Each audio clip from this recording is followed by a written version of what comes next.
pendant cet assaut, Mohamed Merah a fait preuve d'une énorme capacité de résistance et de ruse. L'homme avait fait le mort pendant toute une partie de la nuit et de la matinée avant d'ouvrir le feu sur les policiers venus le débusquer dans son appartement. Récit de Thibaut Malandrin.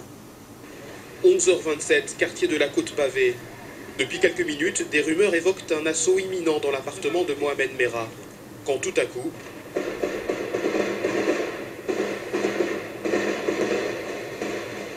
6 à 7 minutes d'échange de coups de feu, tout le quartier les entend, chacun s'immobilise, effaré.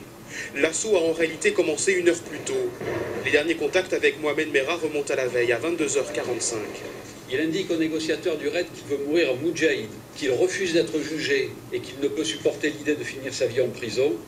Il indique au négociateur qu'il finira les armes à la main, en indiquant « si c'est moi, tant pis, j'irai au paradis. Si c'est vous, tant pis pour vous ». Les policiers du RAID décident d'entrer à 10h30.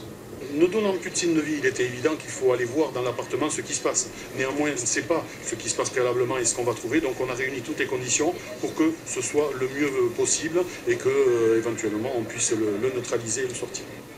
Ils font entrer dans l'appartement une petite caméra sphérique pour explorer les lieux. Puis 12 hommes entrent dans la pièce principale. Mohamed Merah, confiné dans la salle de bain, les entend progresser. Il sort de la pièce, tire sur les policiers avec une rapidité et une violence inouïes et parvient même à renverser un bouclier d'un des policiers. Il continue en fait à avancer, armé et à tirer en sautant du balcon jusqu'à ce qu'il soit atteint mortellement par des tirs en riposte qui sont effectués par les policiers du RAID, qui l'atteignent d'une balle dans la tête. En 7 minutes, 300 coups de feu sont tirés. Mohamed Merah meurt quelques minutes après sa chute. Son corps est transporté à l'Institut médico-légal pour être autopsié. Les ambulances, elles, conduisent les policiers blessés à l'hôpital. Nous avons 2 blessés supplémentaires. L'un est blessé au pied. L'autre est sans doute choqué. En tout cas, le médecin n'a pas non plus d'inquiétude en ce qui le concerne. Devant l'immeuble qu'occupait Mohamed Merah, la police technique et scientifique effectue les premiers prélèvements, les premières constatations.